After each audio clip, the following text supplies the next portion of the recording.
Creativity. We know that highly creative people might have ideas probably coming through their ears. But we do know that from David Rock's scarf model, we know that you can either be in a threat state where that creativity is stifled or in a reward state where it can flourish. And what happens when you have an idea and it gets squashed or it's not resonating with others, or you have a high intensive pressure environment that you're not able to actually creatively think about ideas to bring to the table and realize them out to the market? In today's show, we're going to talk about how to get your ideas noticed in our August month influence series. So we're ready to get started here now.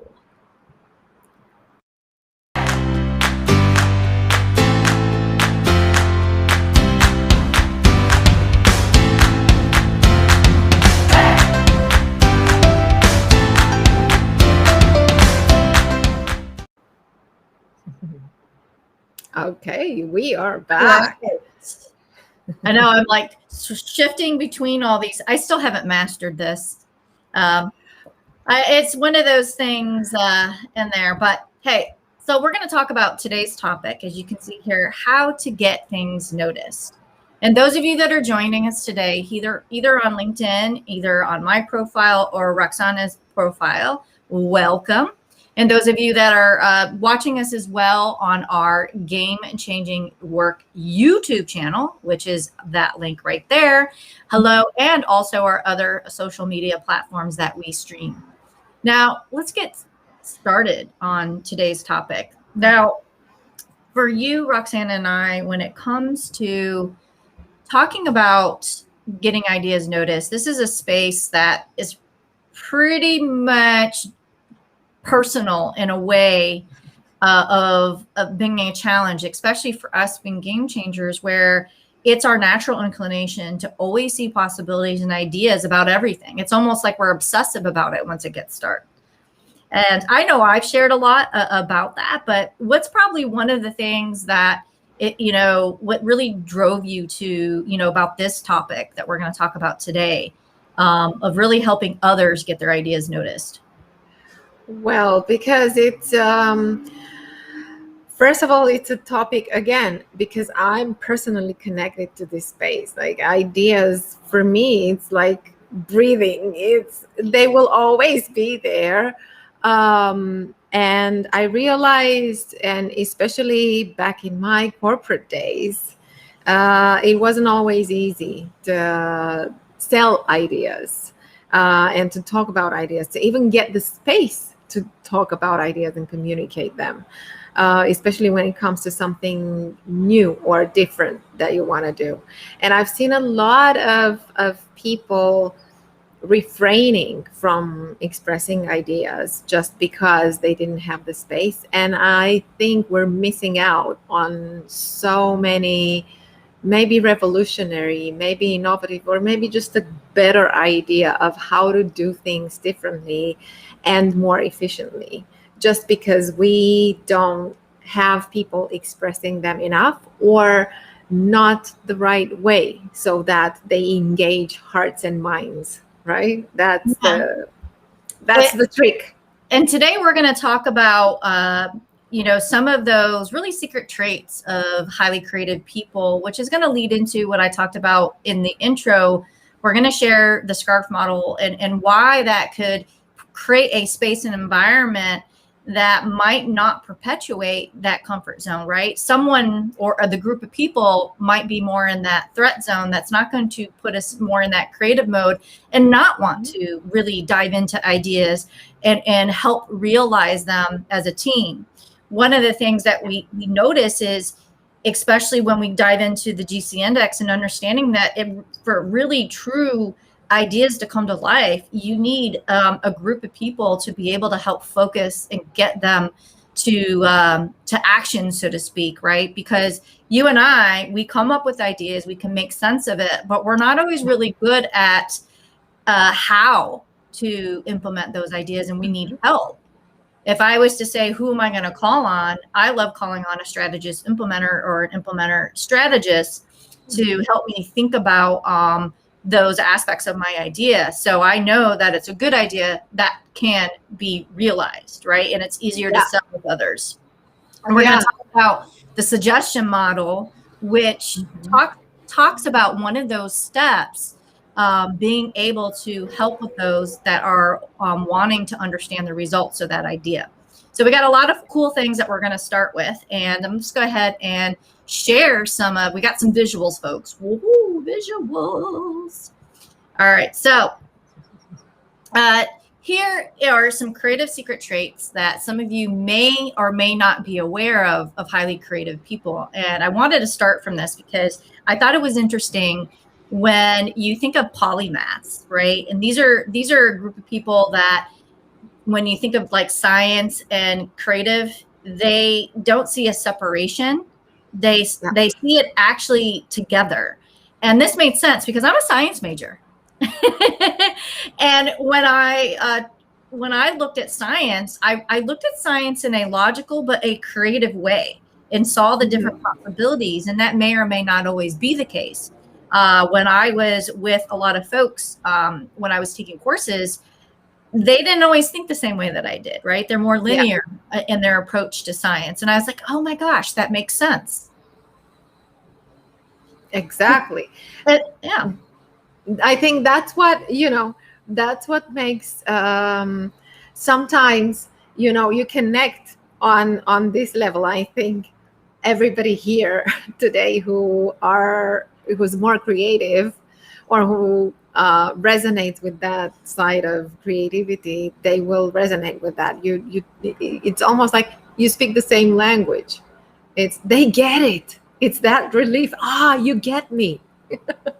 Yeah. And, self-taught. So we know examples like the, Bill Gates, the, Facebook guy, all those different kind of stories and the persistency of that.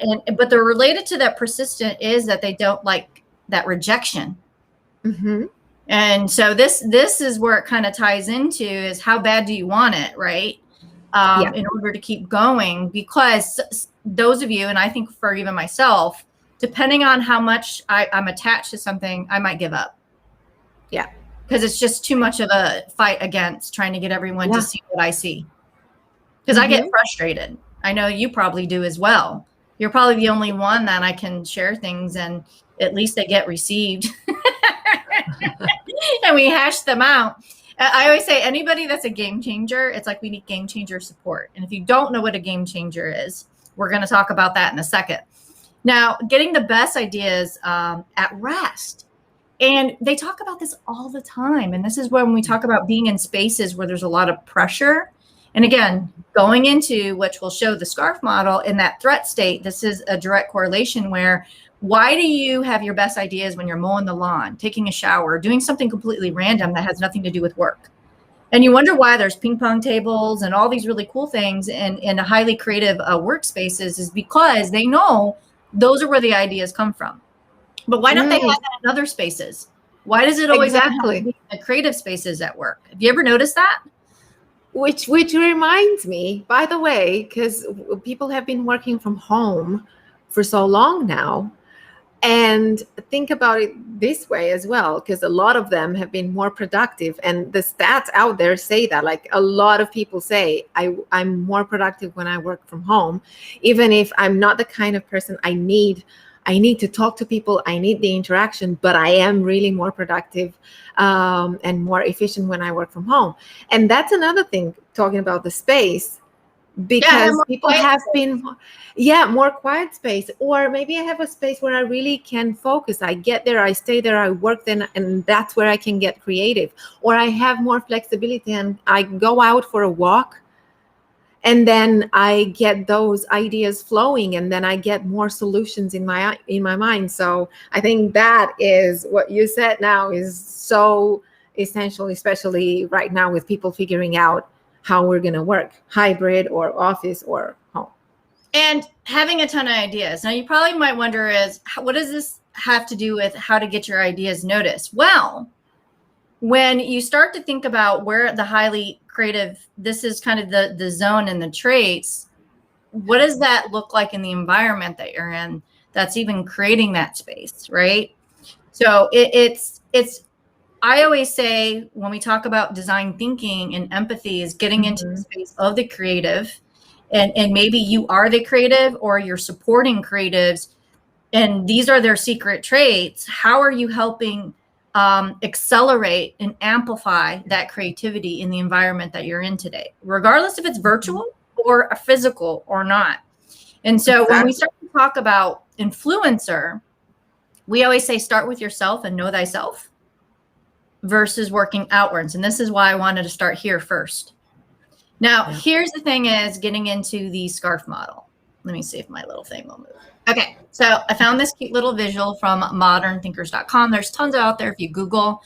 And really this is just kind of showing is where people might go when it comes to their emotional triggers. And there's about 5 of them where you have the status of, you know, where it's about less than or better than. You have the certainty where they want to know what to expect. And the autonomy is all about having the sense of control.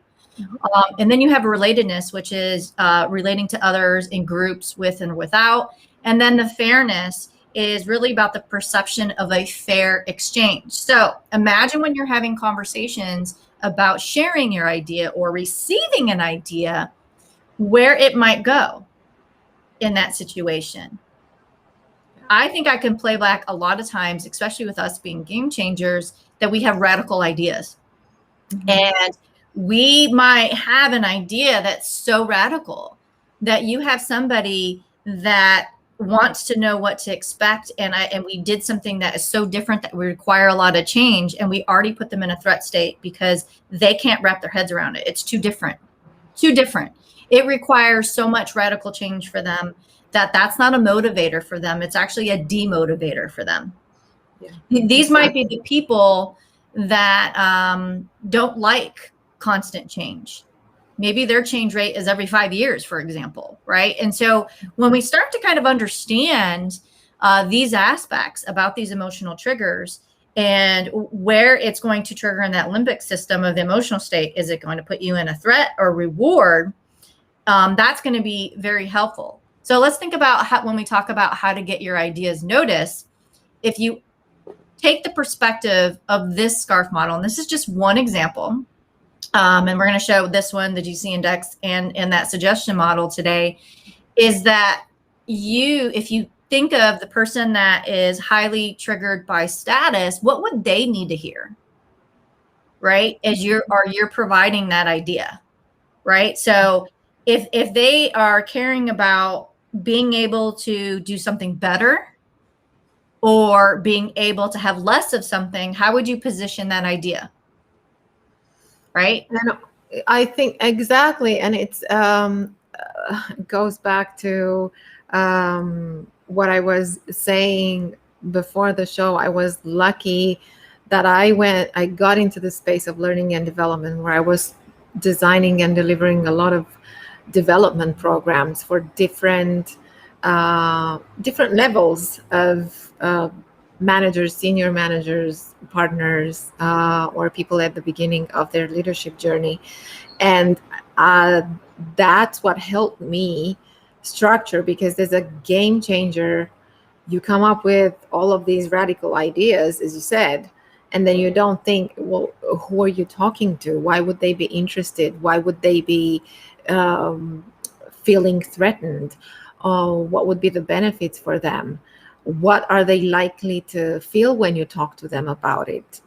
How much do they know about it? And all of that kind of stuff in knowing your audience and understanding them and helping them understand you, which is what helped me get that structure, because this is exactly why a lot of those great ideas might get lost, because we don't understand who we're talking to and why they would be listening to us in the first place instead of just running away.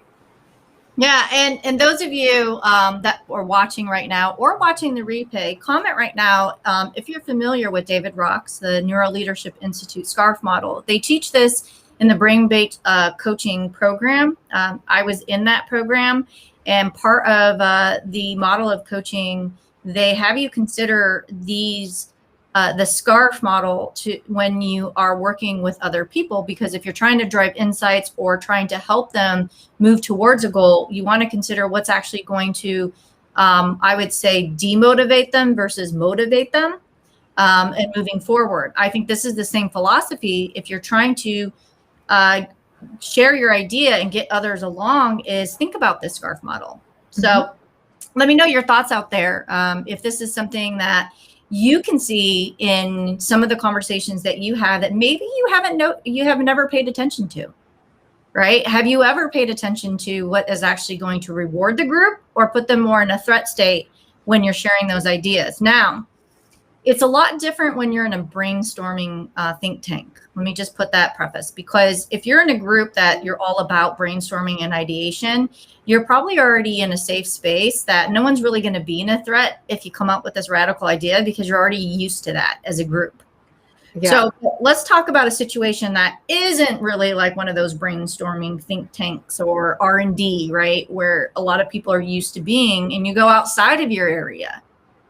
Now that's a whole different ballgame, right? Those people are not going to be motivated the same way. Or they might be demotivated and more of a threat of some of those really interesting radical ideas that you might be doing in your R&D department. And so you wonder why they might fall flat. And so these are some of the things on the SCARF model, which I find quite interesting. Now, are we ready to kind of jump into the next one? What do you think? Yeah, I think we are. We're getting there. We already touched on it, so let's get there. I know. We always sprinkle these things in. All right. So the next one here is, we talk about it a lot. You'll see up at the top with the GC index. And the reason why we brought this up is because we always tend to think that all the ideas are around the highly creative people.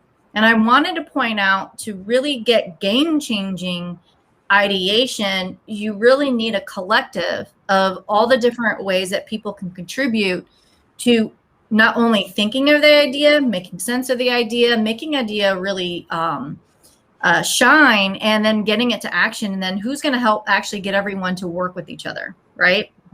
So let's talk about you and I. We're up at the top. We're highly theoretical type people, in truth. Not only do we think about different ways to approach transforming the future, all the possibilities, we think of the theories and how the patterns and connecting. Yeah. Our natural go-to might not be how to implement them. We might be forced to have to do that, but that's not where our natural energy is. There's a reason why we don't go there. Yeah, exactly. And it's almost like we know, if we are really trying to sell an idea, who are you going to call? I love that, right? We had that in our learning. Who are you going to call? It's like Ghostbusters. Is that we're going to want to talk to somebody that is an implementer, somebody that is going to be thinking about how to implement something to just test if it's actually something pragmatic and realistic. Exactly. And which reminds me that's exactly what I was doing. For instance, in my corporate days, because I was talking to so many people about implement, because I was heading the learning and development department. So I had to have that vision, which was very helpful. To be a game changer strategist in that role was very helpful, because there was a lot that I had to come up with, a lot of new ideas, all of the new programs and the strategies and the planning and everything.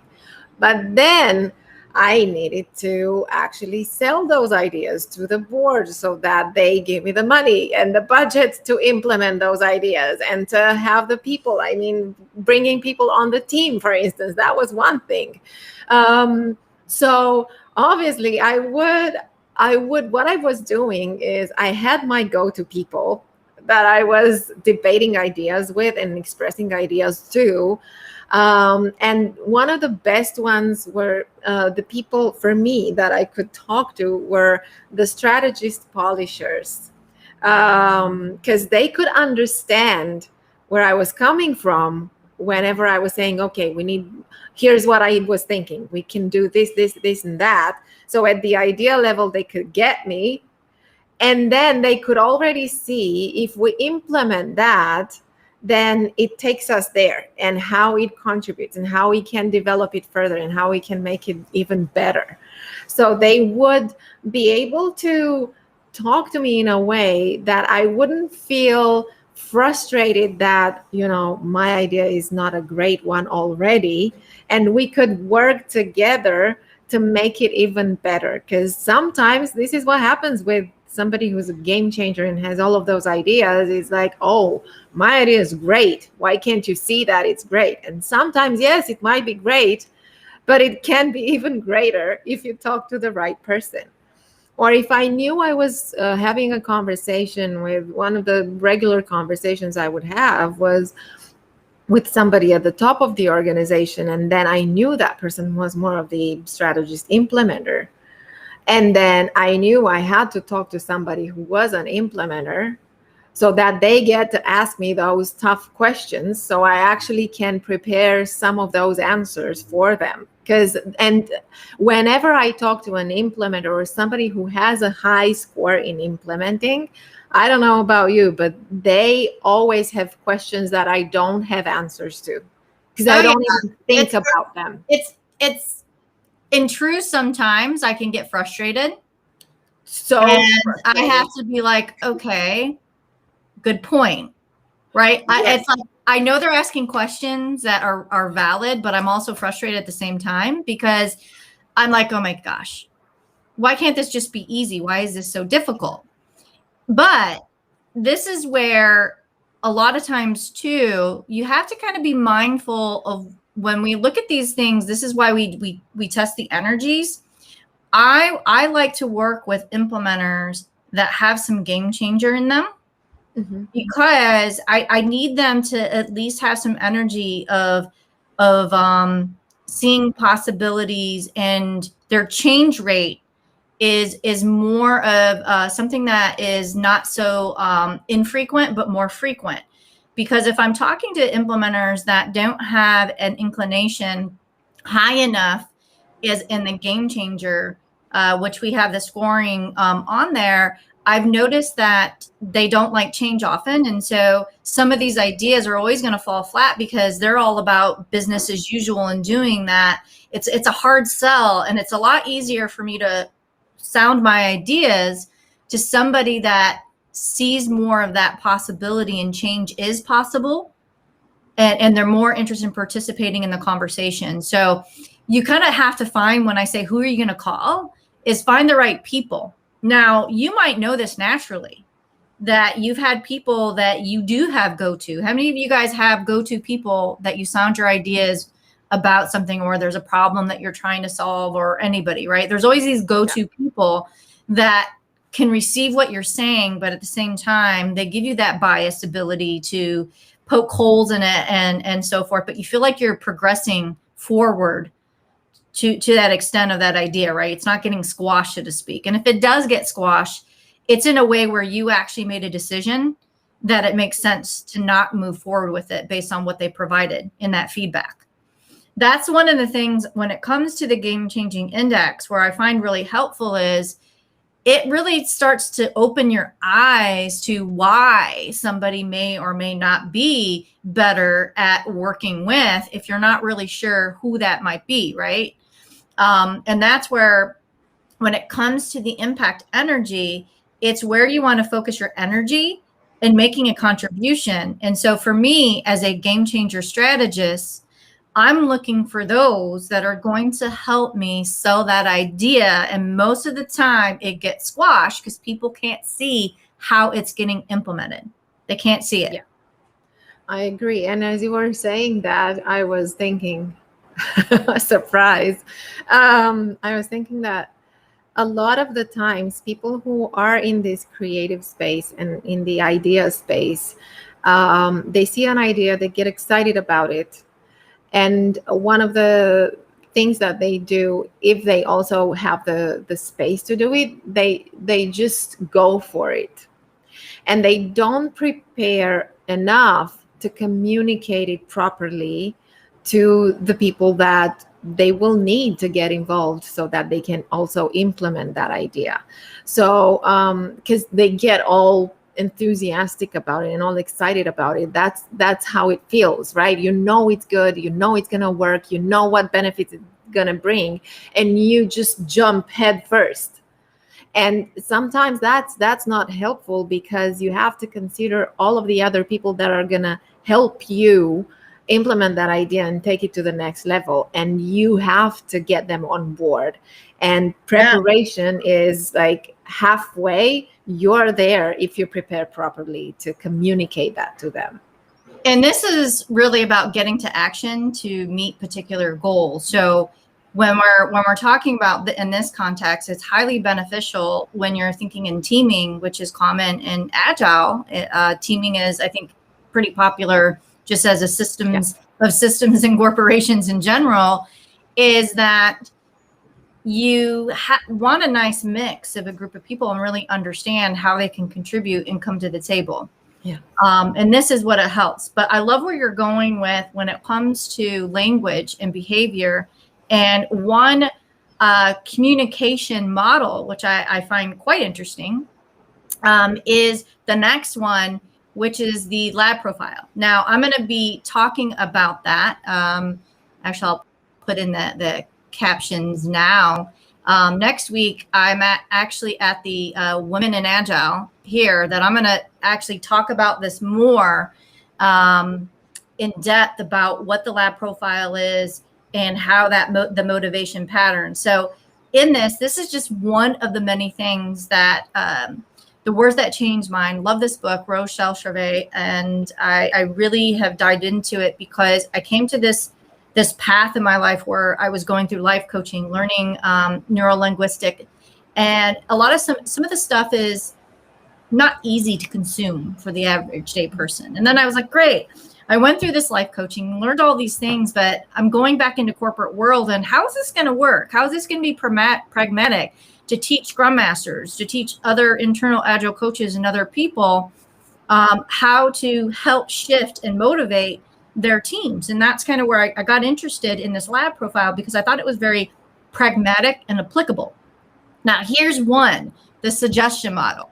Now, there's 14 patterns, and 14 patterns that consist of both motivational and productivity patterns. There's about 6 of the motivation patterns, and this model is only using 2 of them, by the way.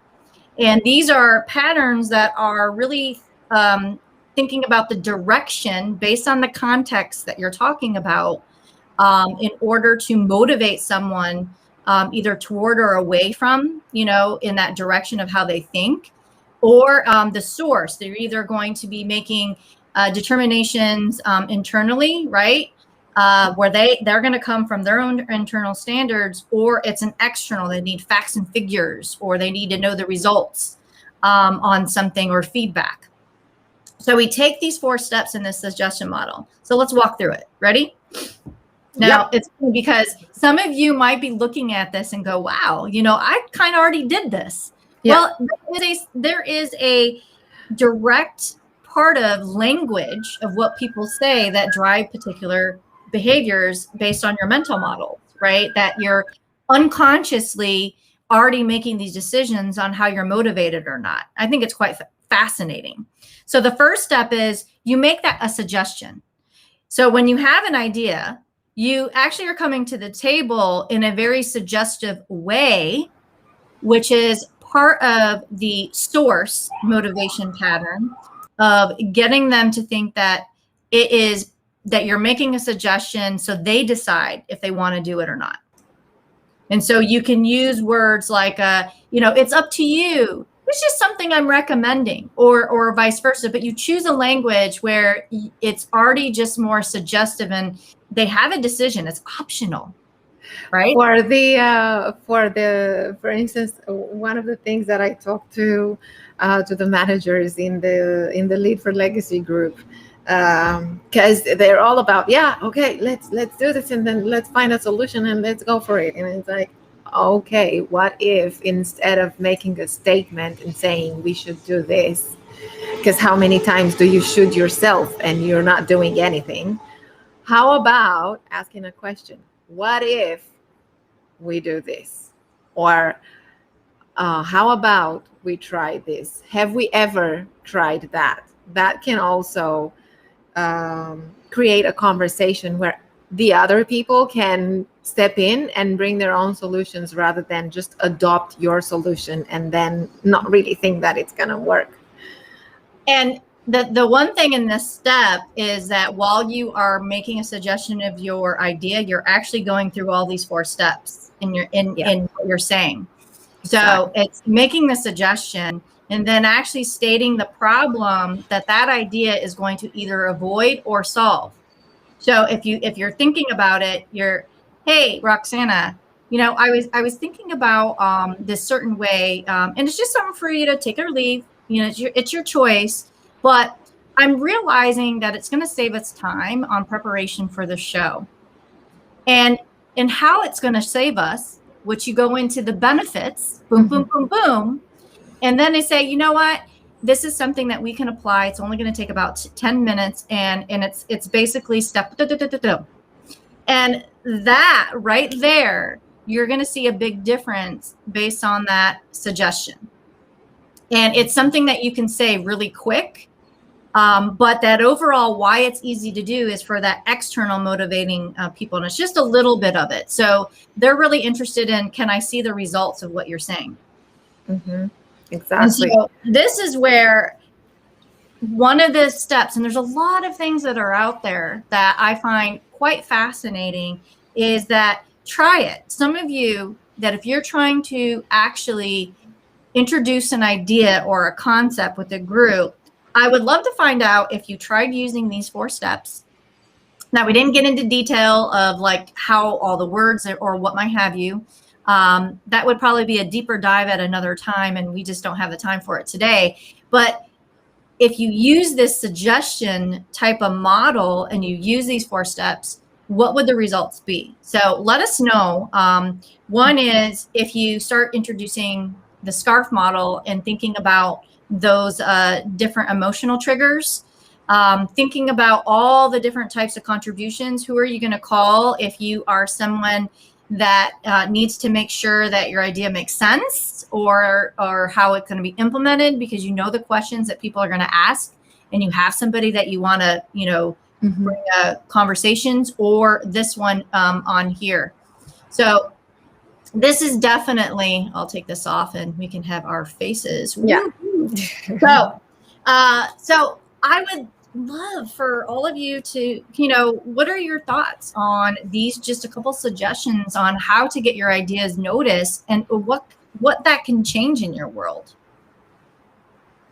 Oh, wow. It will, like, I'm so curious about what other people are doing to get their ideas noticed, and how they are expressing them and how they are engaging the others. Because it's all about, you might have the greatest idea, but if people don't see the value of it, it just gets lost. And the reality is, it might be a great one. It might be game changing, right? But if you don't have everybody's input and support, then how are you going to implement it, and how are you going to put it into action? So it's all about that. It's for me, what helps is always think about the people on the other side, and what would be, following your model, what would be their problem, what would be the benefits for them, and why it would be easy for them to work on that idea. I mean, that is, having that in mind helps prepare, and helps you prepare, and helps you meet them halfway.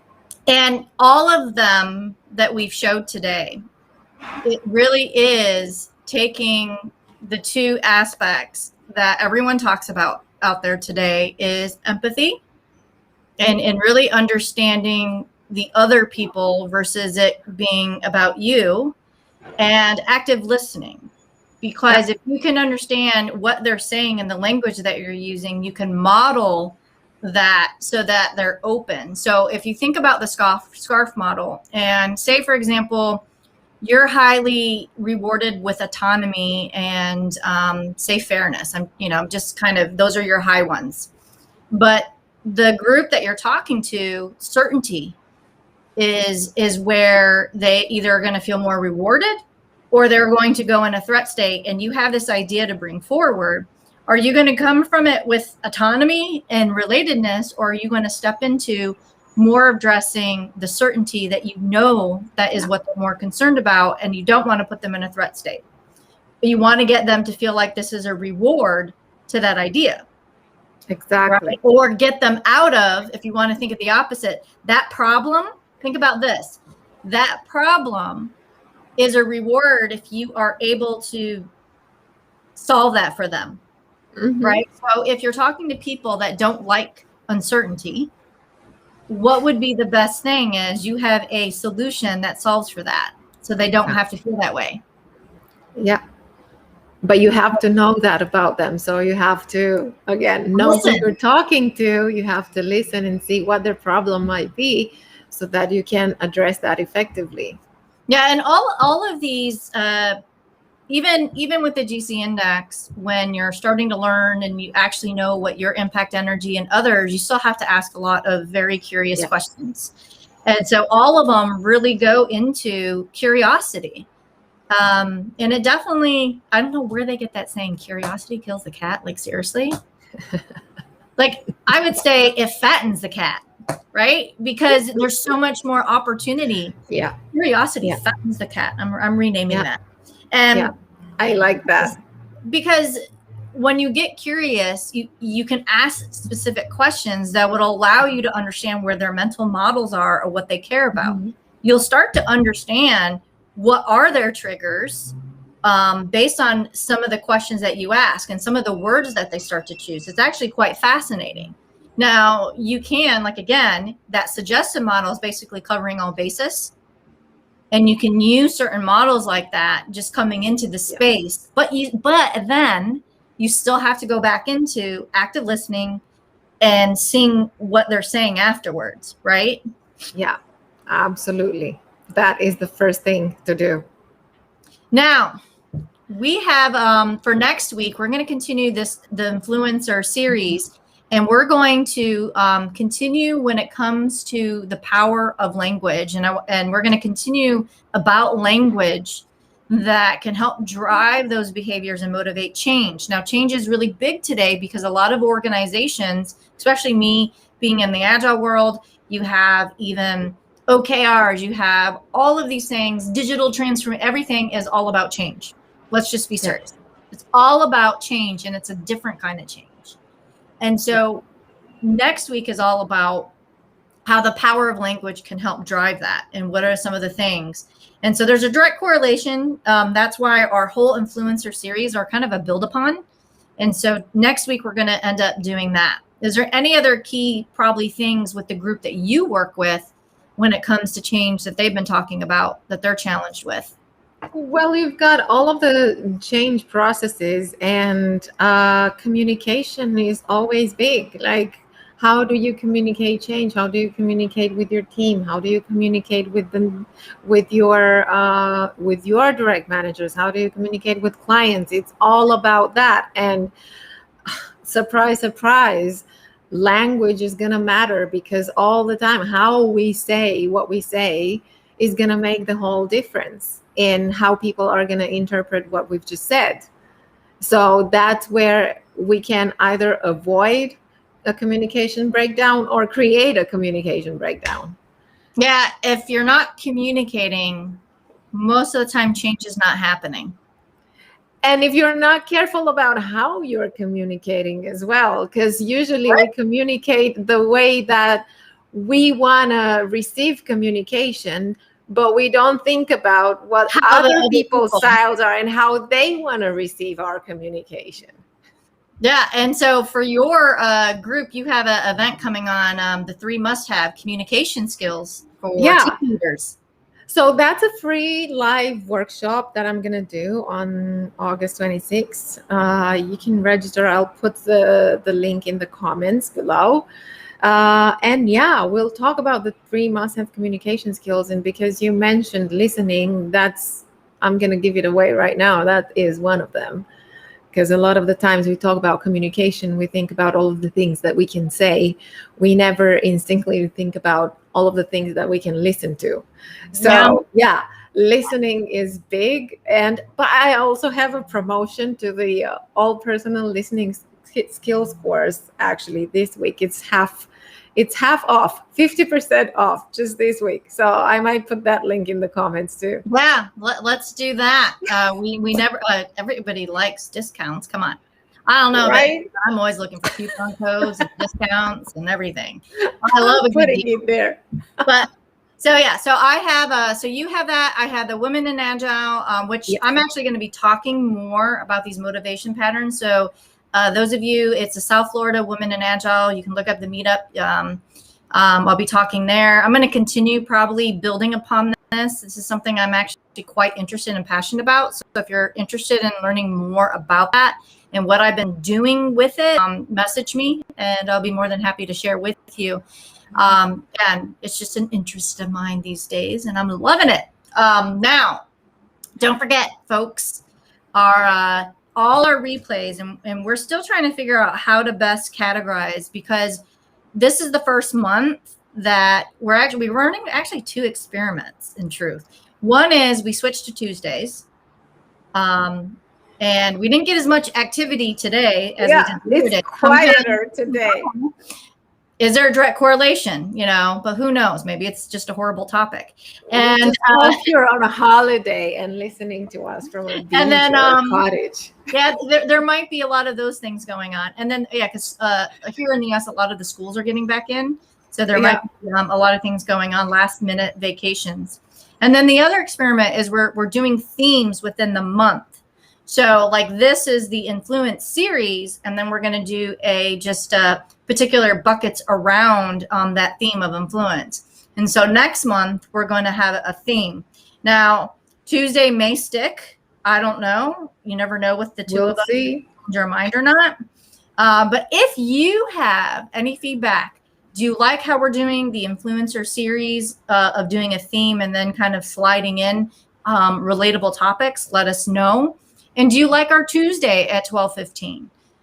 Let us know what you think, if there's probably a better time. Our main platform really is LinkedIn. So I'm probably saying this a little bit more catered to our LinkedIn community, is what is a good time for us to have the show. I would love to. So, exactly. So you can watch us live, and so we can communicate and answer your questions live as well. Well, I think that's it for today. No for today. And I love it. When we're done, we're just done. Let's just close it now. All right. Well, we will see you all. And don't forget, next week again is all about creating change. And we're going to talk about the language to influence that. And we'll see all of you next week. Bye now. Bye.